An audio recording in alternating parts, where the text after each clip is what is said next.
What's up, y'all? We are back with another video today, and today we are going to be trying out something new that we've never tried before. You guys have to let us know if this is something that you would like to continue on our channel. Nothing. What was behind it? Nothing. I'm looking at the tree in this space right here. Oh, you don't like it? No, I'll fix it. Okay. But yes, today this is gonna be like a marriage talk / advice, some of our opinions. This is gonna be more of our opinions on how we feel on this topic. So we're gonna go ahead and get straight into this video. If you're new to our channel, be sure to subscribe and let's get straight into the video. All right. Question number 1. Do you feel like you have to be submissive in a marriage? Yes, but no. I don't know. Let me go. You while go you first, thinking. because All I right. honestly don't know. When it comes to being submissive, of course it's in the Bible that, you know, in a marriage, the woman is supposed to be submissive. But to me, it's kind of like the word submissive should be special to each different relationship. Each different, like, relationship or dynamic. I feel like people should be submissive, but that doesn't mean you should be a doormat. For example, you should be able to do things for your spouse, like she said, out of the goodness of your heart, but there's no way in the world that there should be an 80-20 or a 90-10 going on. To me, I feel like it should be 50-50. That way, it's fair. For example, I don't expect Deanna to cook for me 7 days a week, 365 days of the year. Like, that's just not fair. That's not submissive to me. What is submissive to me is us being able to compromise, or I'm doing things for her or she's doing things for me out of the goodness of her heart, just because she feels like, you know, oh, this would make her smile, or let me go ahead and do this for her, just to take some stress off of her for the day. So that's how I feel on that. Okay. I mean, she basically said, as far as the submissiveness means to me as you're doing what your spouse is being told.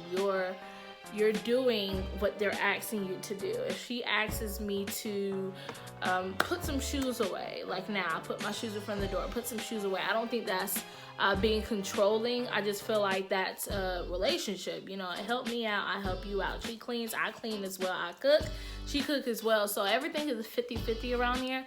A lot of people don't have that mindset in their marriages, which, hey, to each his own. But submissiveness is basically being submissive to your spouse, being able to do what they tell you to do without feeling pressured, and you don't mind doing it.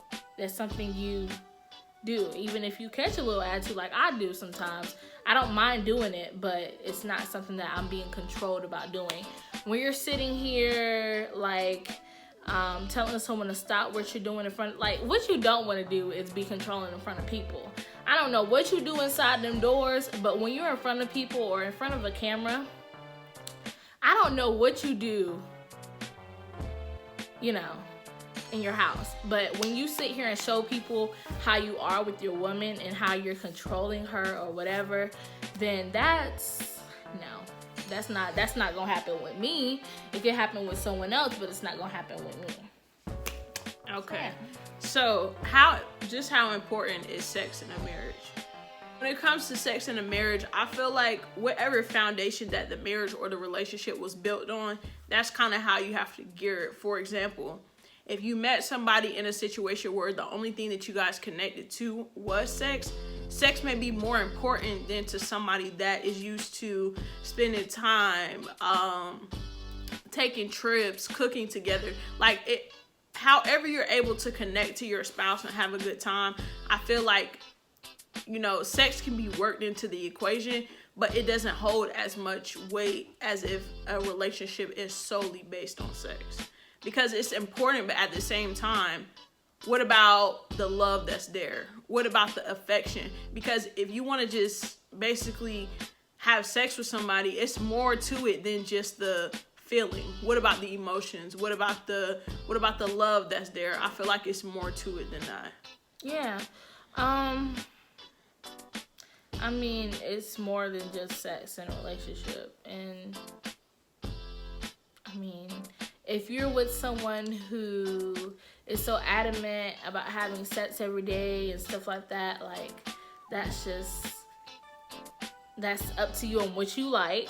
But a relationship is not based off of sex. It's more than sex. That's just a factor or a plus when marrying someone else. It isn't the relationship. Now, it may be to some people, but in my eyes, it isn't. So that's all I have to say about that one. I also feel like, too, sex is something that can be worked on in a marriage. Like, for example, if it's not good or it is good, it's something that can fluctuate. I don't feel like that should solely be the foundation of a marriage. Like, I feel like it's a component, but at the same time, it's still something that, you know what I'm saying, you can work on at the end of the day. True. That is so true. What do you value most in a marriage? Value like what? Like what's important to you in a what's marriage? important?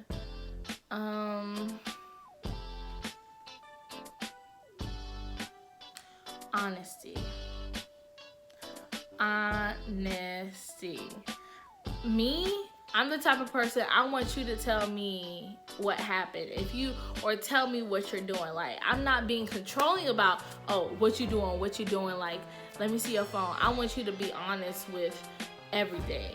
Like, if I ask you a question, that goes in with trust. I can't trust you if you moving sneaky or you're doing or saying things to people or giving out information that isn't anyone's business. I can't trust you. That's not honesty.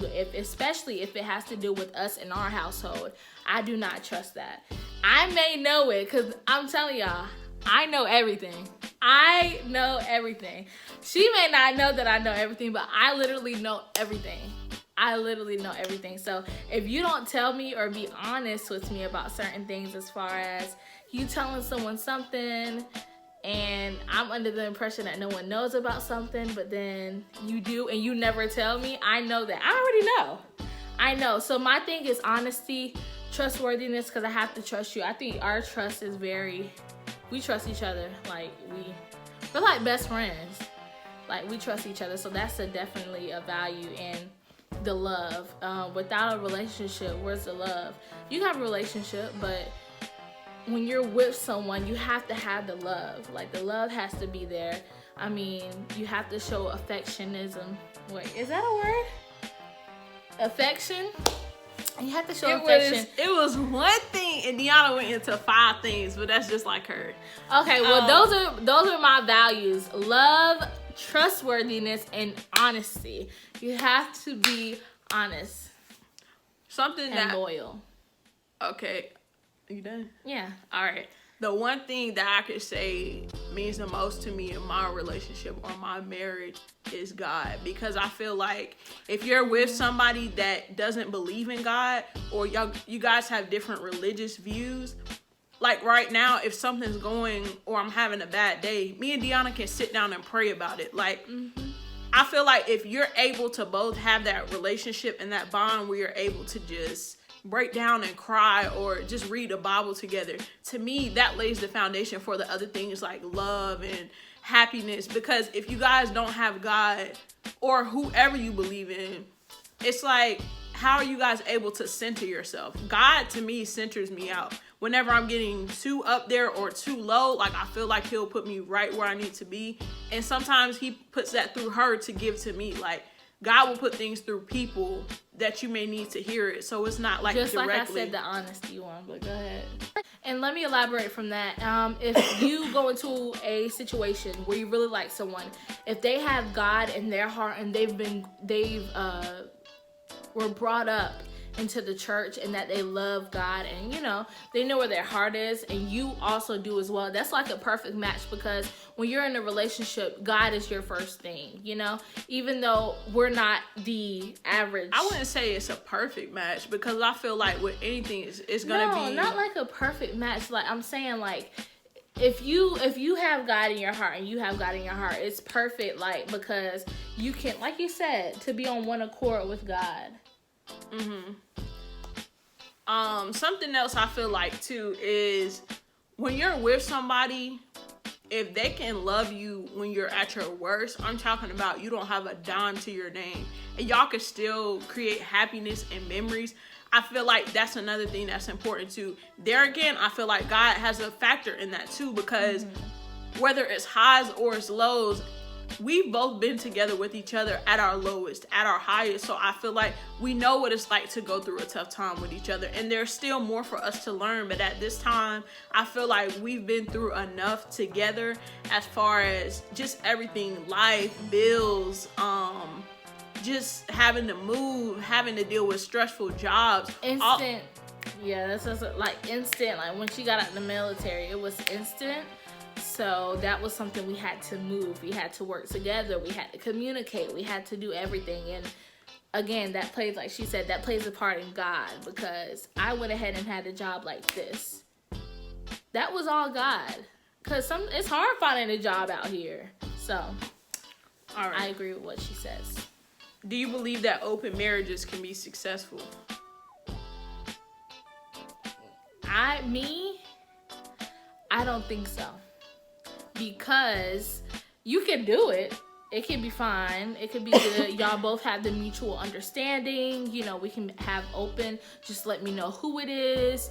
Let me know, let me know certain things like that. But at the end of the day, I cope with things. I'm more of an emotional person. So I know within me that I may have strings attached to that person. Because I'm not just going to sit here and have relations with anybody.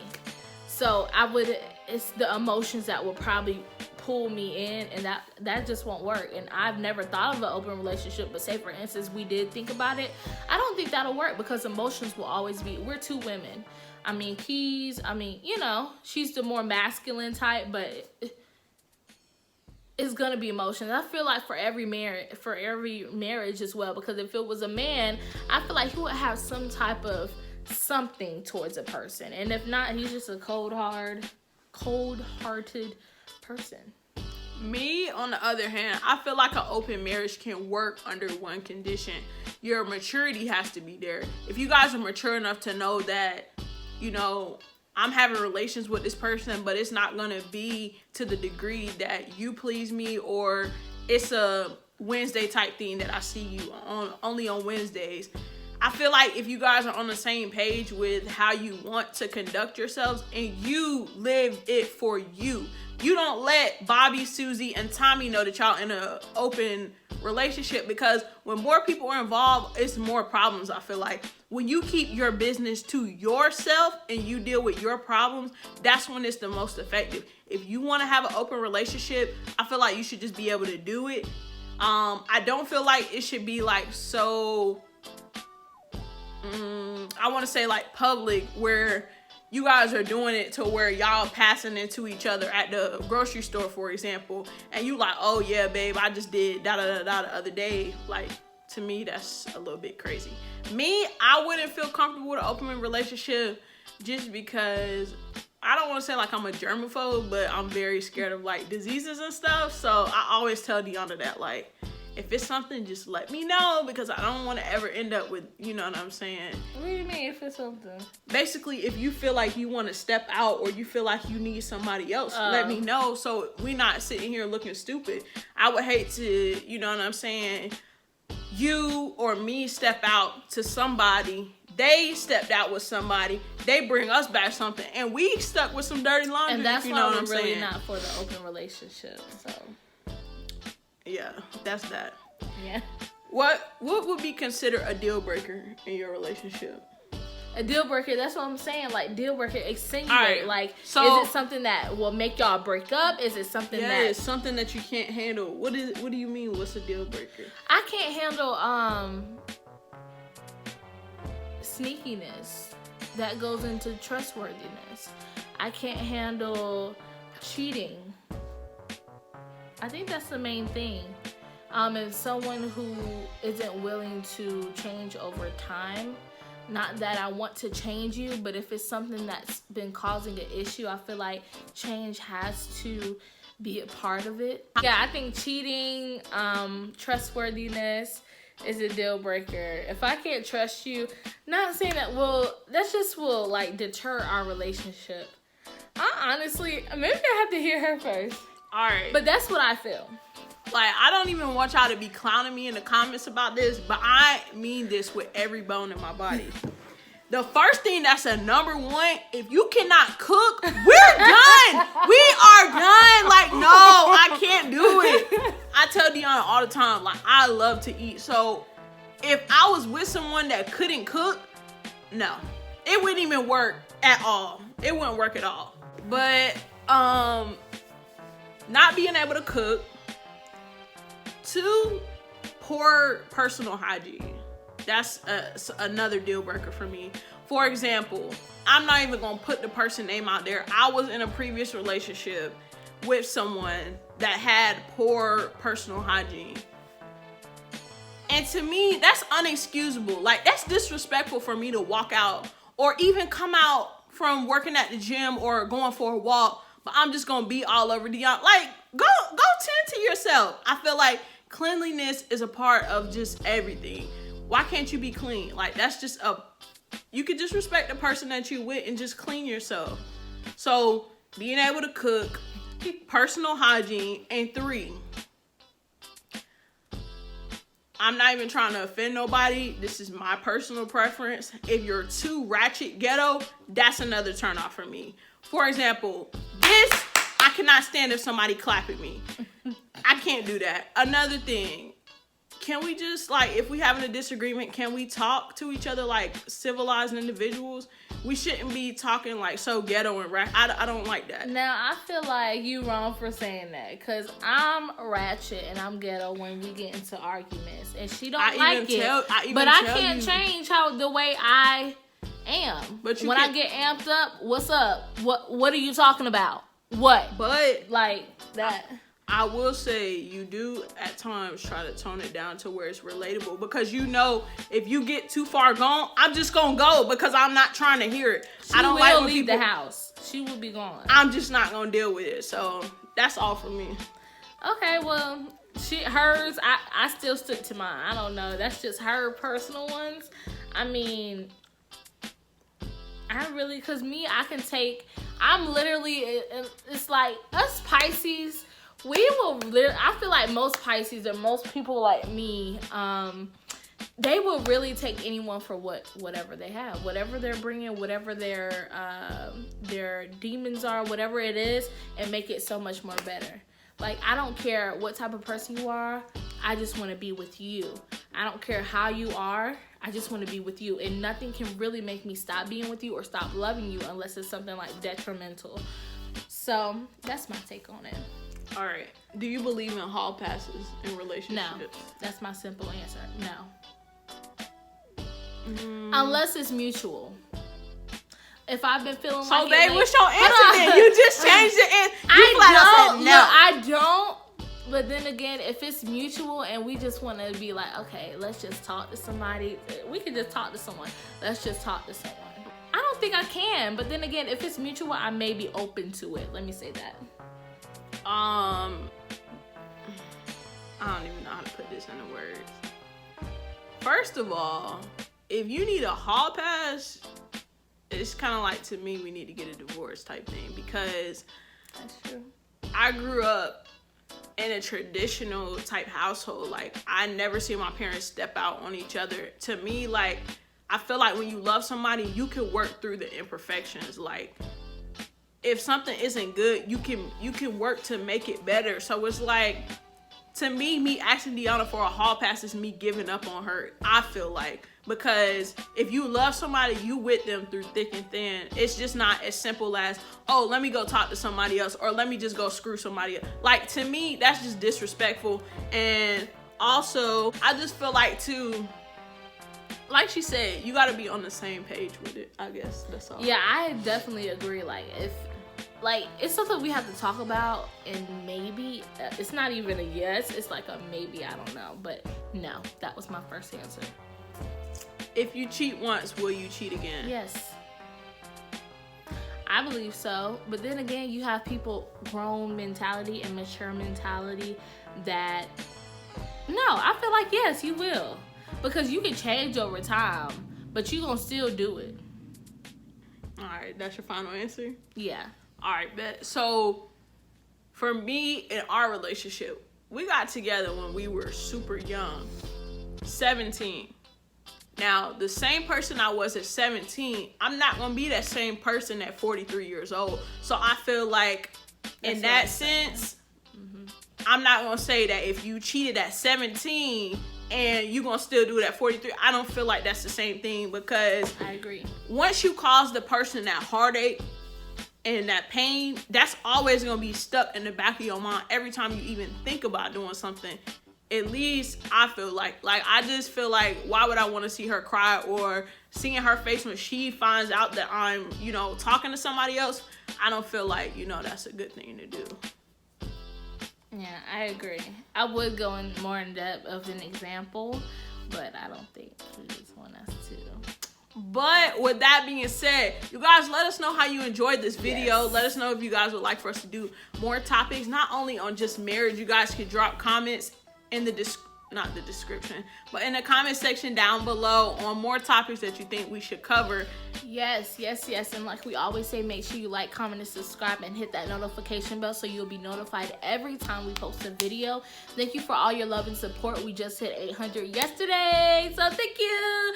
On the way to 1,000 subscribers. We cannot be more blessed, highly favored, and thankful for everyone that has been subscribing to us. And if you genuinely love us, make sure you hit that like button. Make sure you comment down below. We thank you for your support. If you've been loving our videos, make sure you give us a thumbs up for that too. I mean, you can only give one, but keep thumbs up. And so yeah, thank you guys for watching. Thank you guys for getting us to 800 on our way to 1,000, and we are out.